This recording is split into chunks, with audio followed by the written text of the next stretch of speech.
پچھلی نشست میں ہم نے اس سوال پر بات ختم کی تھی کہ اگر مسلمانوں کے وفد کا انیشیٹو لینے والے اور اس کے بعد مسلم لیگ کو بنانے والوں کا کلاس اوریجن وہ تھا جس کا ہم نے جائزہ اپنی پچھلی نشست میں لیا تھا، تو پھر مسلم لیگ کے انگریزوں کے اشارے پر بننے کا افسانہ کب شروع ہوا؟ اس کے لیے ہم 1906 سے فاسٹ فارورڈ کر کے دسمبر 1923 تک آتے ہیں، جبکہ یہ کہانی ہے۔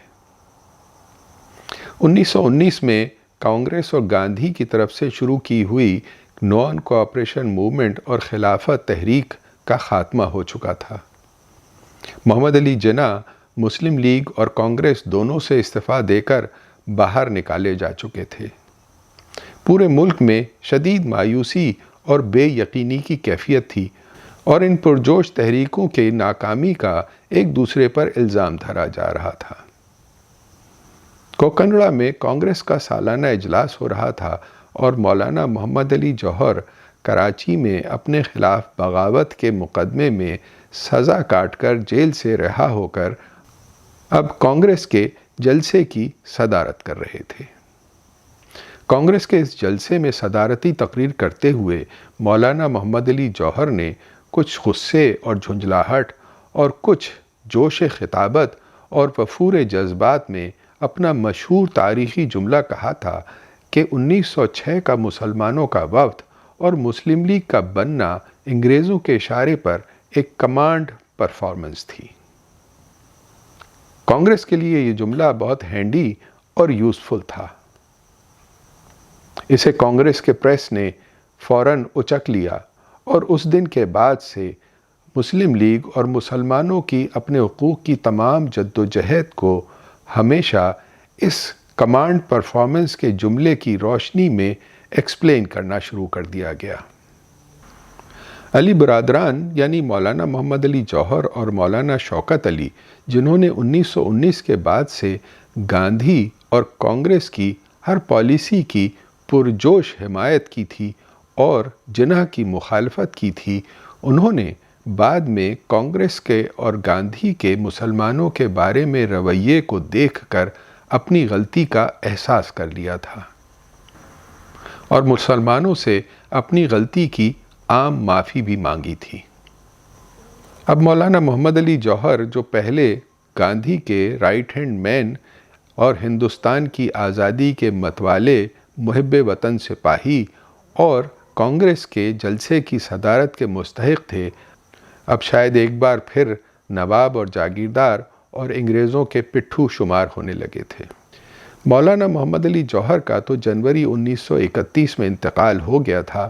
لیکن مولانا شوکت علی نے 1936 میں دوبارہ مسلم لیگ میں شامل ہو کر اور 1937 کے انتخابات اور ضمنی انتخابات میں مسلم لیگ کی کھل کر حمایت کی تھی۔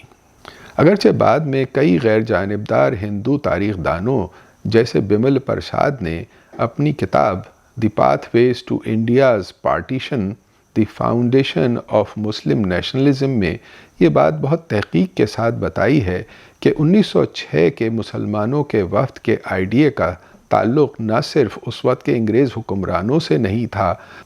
بلکہ مسلم علی گڑھ کالج کے پرنسپل ولیم آرچی بولڈ کو بھی اس کے بارے میں پتہ نہیں تھا، اور یہ انیشیٹو مہدی علی خان یعنی نواب محسن الملک نے اپنے طور پر لیا تھا اور بعد میں ولیم آرچی بولڈ سے، جو شملہ میں چھٹی منا رہے تھے، وائسرائے سے میٹنگ کی اجازت کے سلسلے میں مدد مانگی تھی۔ لیکن ان سب حقیقتوں کے سامنے آنے کے باوجود کانگریس اور اس کے حلقہ اثر میں دانشوروں اور صحافیوں میں یہ بات بدستور اسی طرح دہرائی جاتی رہی، اور جناب جواہر لال نہرو نے بھی یہ بات اسی طرح دہرائی ہے۔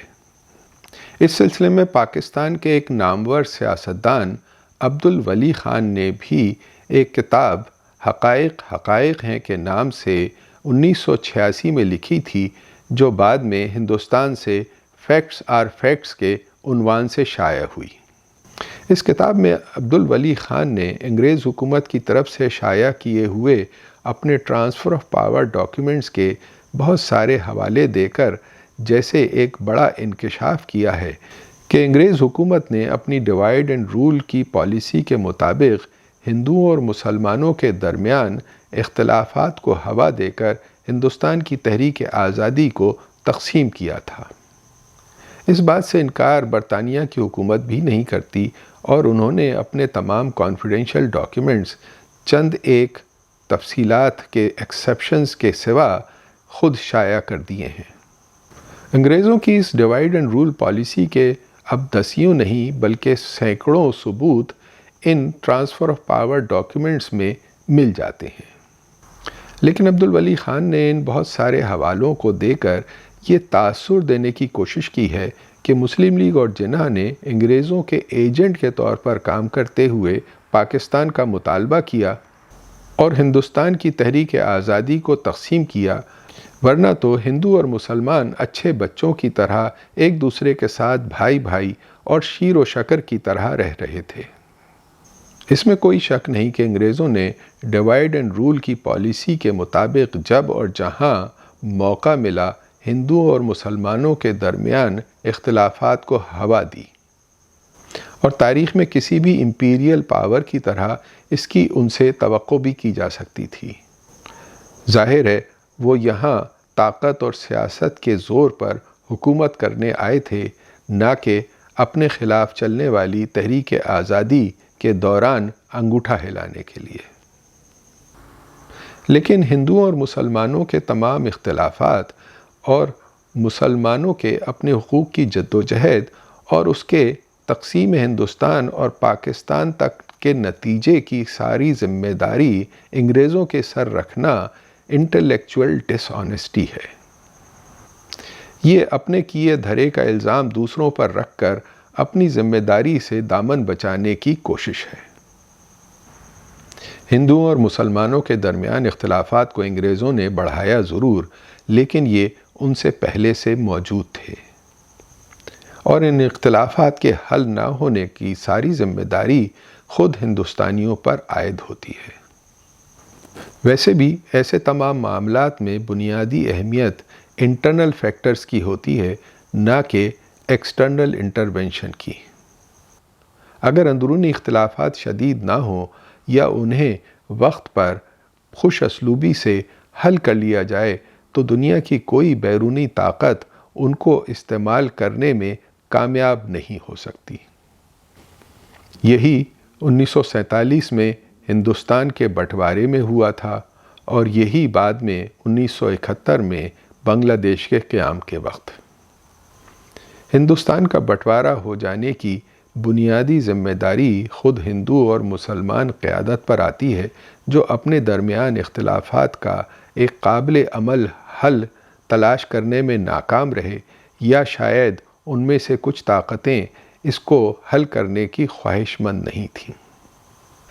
بہرحال آئیے اب ہم اس مسئلے کے دوسرے پہلو یعنی مسلم لیگ کے اندرونی معاملات پر ایک نظر ڈالتے ہیں۔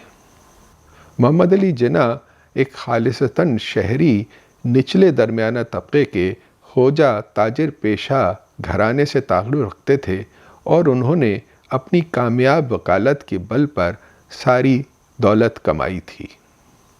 ان کا دور دور تک ہندوستان کے جاگیردارانہ ماحول یا طبقوں سے تعلق نہیں تھا۔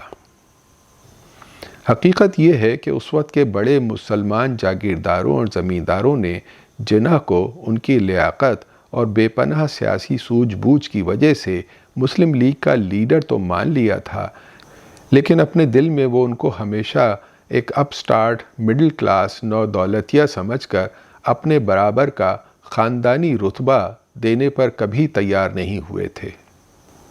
اور خود جناح نے بھی کبھی اس زوال پذیر اور رجعت پرست طبقے کے بارے میں اپنی دلی نفرت کو چھپانے کی کبھی کوشش نہیں کی تھی۔ جناح نے مسلم لیگ میں اپنے پورے سیاسی کیریئر میں ہمیشہ مسلم لیگ کی پارلیمانی کمیٹیوں، وزارتوں اور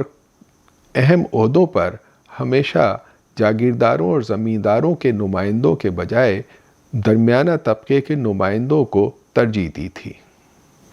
جب 1936 میں محمد علی جناح نے یو پی میں مسلم لیگ کا پارلیمانی بورڈ بنایا تو اس میں سوائے ایک نوابزادہ لیاقت علی خان کے تمام نمائندے درمیانہ طبقے سے تعلق رکھتے تھے، جبکہ اس وقت مسلم لیگ میں زمینداروں کا گروپ اپنے نمائندوں کا انتخاب اور مسلم لیگ پر اپنا غلبہ چاہتا تھا۔ جب جناح نے زمینداروں کے نمائندوں کے نام قبول کرنے سے صاف انکار کر دیا تو جھگڑا اس حد تک بڑھا کہ نوابزادہ لیاقت علی خان، نواب سعید چھتاری اور نواب محمد یوسف احتجاج میں مسلم لیگ سے استعفیٰ دے کر الگ ہو گئے، اور نوابزادہ لیاقت علی خان نے 1936 کا انتخاب یو پی میں پنجاب کی یونینسٹ پارٹی کے طرز پر بنائی گئی نیشنل ایگریکلچرسٹ پارٹی کے پلیٹ فارم سے مسلم لیگ کے نمائندے کے خلاف لڑا،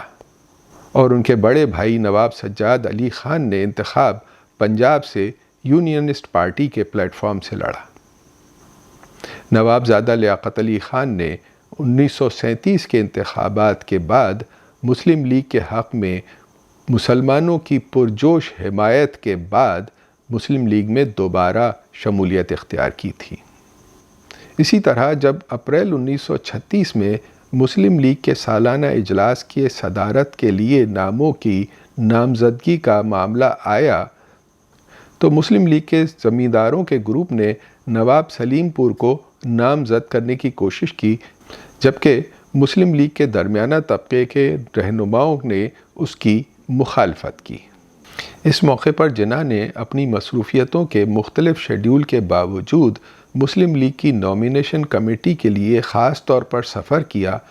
اور نواب سلیم پور کی نامزدگی کے مقابلے میں انہوں نے اس وقت انڈین کمیونسٹ پارٹی کے رہنما سید سجاد ظہیر کے والد سر وزیر حسن کی نامزدگی کو منظور کرایا،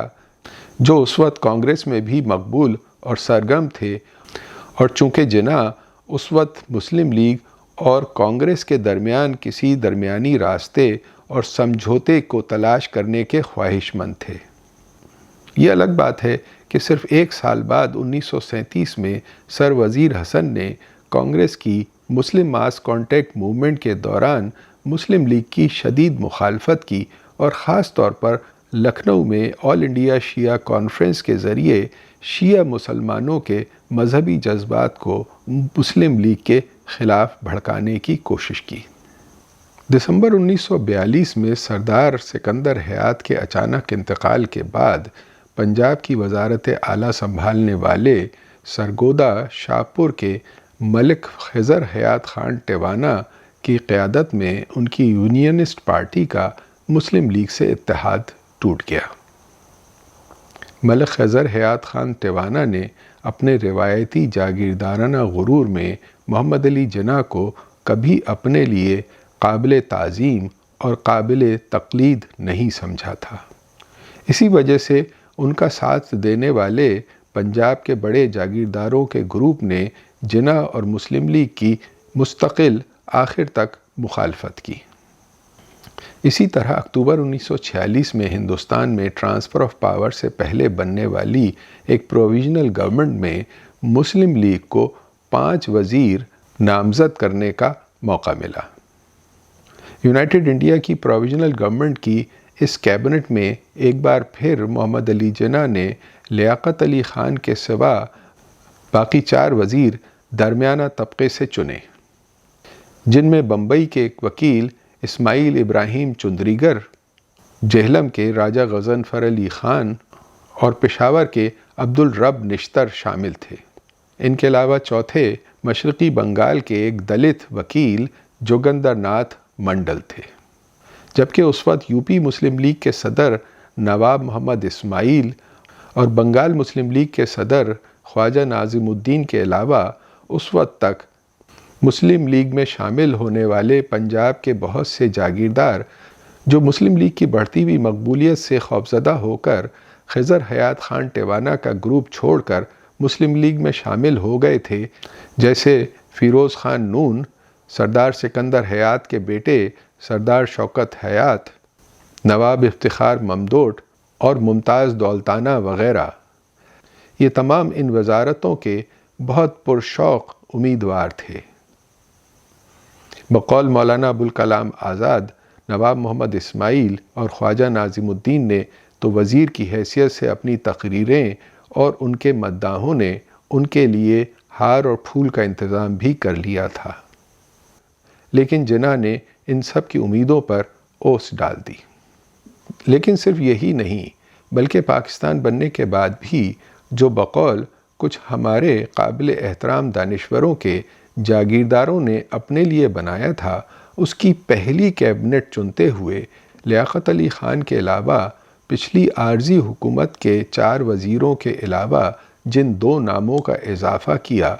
یعنی ملک غلام محمد اور بنگال کے فضل الرحمن، یہ دونوں بھی درمیانہ طبقے سے تعلق رکھتے تھے۔ ویسے بھی اب لیاقت علی خان، جن کے خاندان کی بڑی زمینداری ہندوستان میں کرنال اور مظفر نگر کے علاقوں میں رہ گئی تھی، یہ ایک بڑا کریڈٹ ان کو جاتا ہے کہ پاکستان آنے کے بعد آخر دم تک ان کے اور ان کے خاندان کے نام پر پاکستان میں ایک مکان یا زمینی جائیداد کا ایک ٹکڑا بھی ان کے نام پر نہیں تھا۔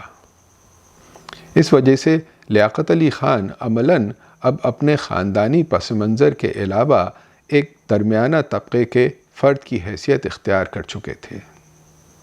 اس کے بعد بھی پاکستان کی کیبنٹ میں جن ناموں کا اضافہ کیا گیا، جیسے چودھری ظفر اللہ خان وغیرہ،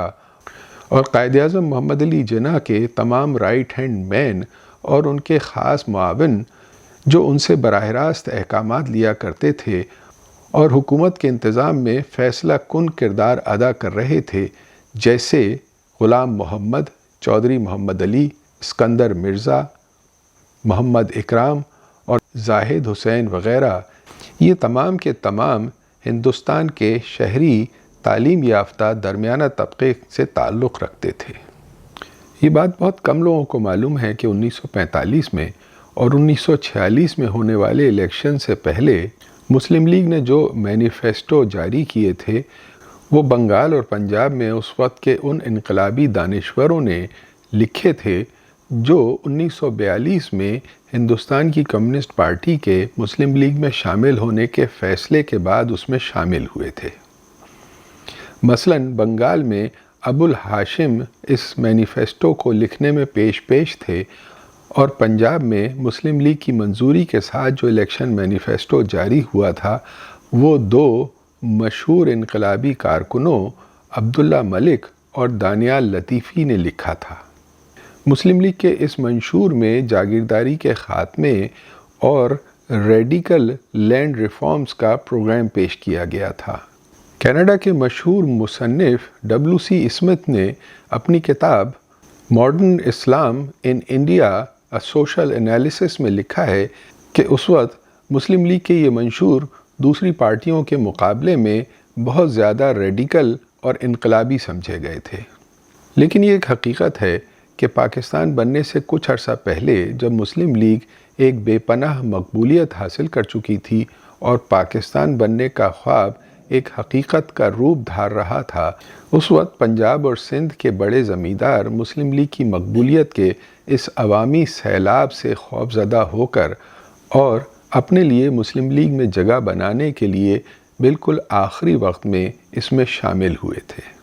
لیکن یہ وہ لوگ تھے جو کم از کم محمد علی جناح کی زندگی میں حکومت کے عہدوں اور ریاستی اختیارات سے بہت دور رکھے گئے تھے،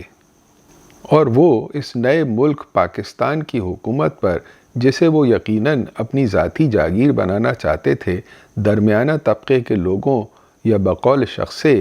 کمیوں کو راج کرتا دیکھ کر ان کے سینے پر ضرور سانپ لوٹتے ہوں گے۔ قیام پاکستان اور خاص طور پر جناح کی زندگی کے بعد اس میں ہونے والی سیاسی کشمکش اور اس میں جاگیرداروں کا کردار بجائے خود ایک لمبی داستان ہے جو ہمارا آج کا موضوع نہیں ہے۔ اس موضوع پر ہم کبھی ایک علیحدہ سلسلے میں ضرور گفتگو کریں گے۔ تو ان ساری، جیسا کہ کہتے ہیں، گراؤنڈ ریئلٹیز کے باوجود ایک خاص پولیٹیکل نیریٹو اور نظریہ کہ مسلم لیگ جاگیرداروں اور زمینداروں کی پارٹی تھی اور انہوں نے کانگریس کے لینڈ ریفارمز کے پروگرام سے خوفزدہ ہو کر پاکستان اپنے لیے ایک علیحدہ ملک کے طور پر بنایا تھا، کس طرح اتنا پاپولر ہو گیا کہ تعلیم یافتہ درمیانہ طبقے اور روشن خیال لوگوں کے ایک بڑے حصے نے اسے ایک آفاقی سچائی اور گاڈ گیون ٹروتھ کے طور پر قبول کر لیا۔ اس پہلو پر ہم اپنی اگلی نشست میں اس موضوع کے تیسرے حصے میں گفتگو کریں گے۔